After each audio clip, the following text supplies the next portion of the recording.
कुछ चीज़ों को ना हम पैसों में नहीं तोल सकते। ज़िंदगी में बहुत सारी चीज़ें ऐसी हैं जो आप पैसों से ख़रीद सकते हैं, लेकिन दवाई को आप ख़रीद सकेंगे, लेकिन सेहत को कहाँ से ख़रीदेंगे। दुआ को आप ख़रीद नहीं सकते, नींद को भी आप ख़रीद नहीं सकते, दिल का जो सुकून होता है ना उसको आप ख़रीद नहीं सकते। जो मोटिवेशन है ना, जो एनर्जी आपको मिलती है उसको भी आप ख़रीद नहीं सकते। फ़ारूक कैसर साहब कलियां प्रोग्राम किया है उन्होंने 40-50 साल और दुनिया पे रूल किया है अपने फील्ड में। कुछ लोग जो जानते हैं वो पाकिस्तान के ही नहीं पूरी दुनिया में ही ऐसा काम कर गए। जब इंडिया में भी उन्हें बुलाया गया 2 साल के लिए कि जी हमारे लोगों को, हमारे मीडिया पर्सनस को वहाँ ट्रेनिंग दीजिए। पुतलियाँ अंकल सरगम और वो मासी मुसीबतें और हैगा वगैरह का रोल कैरेक्टर्स उन्होंने डेवलप किए और उस तरीके से उन्होंने उस दौर में अपने बच्चों की, बड़ों की तरबियत की थ्रू आर्ट। तो मैं बचपन से उनके प्रोग्राम्स देखता था और कुछ ना कुछ लेसन वहाँ से लेता था।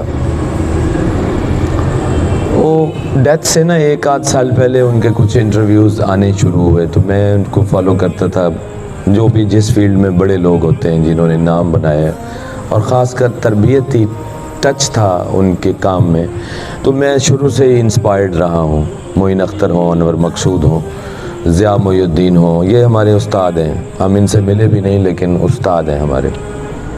उन्होंने एक लेगेसी छोड़ी है कि आप स्टेज पे बग़ैर फक्कड़पन के लोगों को एंजॉय भी करा सकते हैं और तालीम और तरबियत भी दे सकते हैं। तो मैं वो वाक़या उनका सुन रहा था। वो नेशनल कॉलेज ऑफ आर्ट्स में 71-2 की बात कर रहे थे, राउंड अबाउट 50 इयर्स बैक।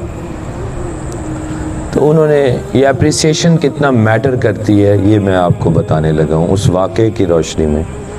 उन्होंने कहा जी कि मैं पैरोडी करता था टीचर्स की और उनके अल्फाज को थोड़ा तोड़ मोड़ के।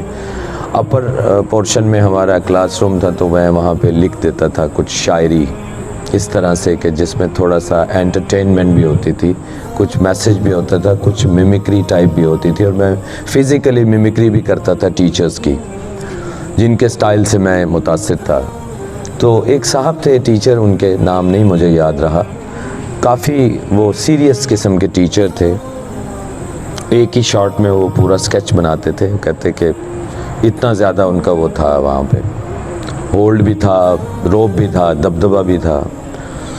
सो उनको किसी ने कंप्लेंट कर दी कि ये जो फ़ारूक कैसर नाम का लड़का है ये आपकी भी नकलें उतारता है, मिमिक्री करता है और ऑल फॉल शायरी लिखी होती है और ये एंजॉय करते हैं लड़के और सारा मतलब टीचर्स को लेकर। तो मुझे भी इतला हो गई कि जी टीचर को कंप्लेंट हो गई है एंड पेशी हो जाएगी मेरी। तो पेशी हो भी गई। एक पीएन आए, उन्होंने कहा जी फ़लाँ प्रोफेसर साहब आपको बुला रहे हैं, आप आए ना ज़रा।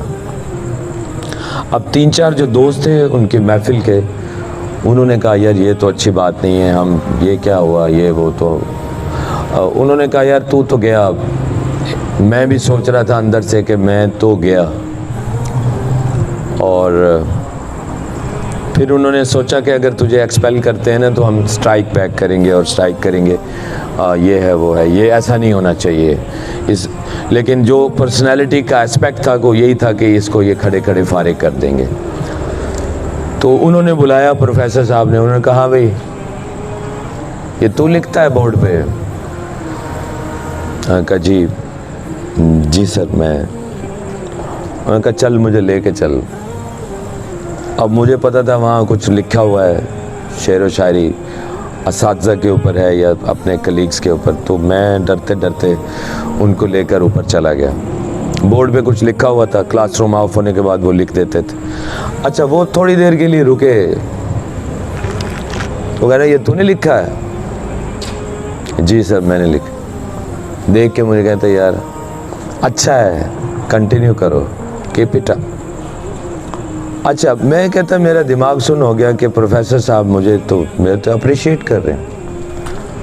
लो जी, वो कहते हैं ऐसी अप्रिसिएशन के वो 2 वर्ड्स थे मेरी ज़िंदगी में उसके बाद उसने 50 साल तक अपने शोबे में दुनिया पे रूल किया है उस बंदे ने।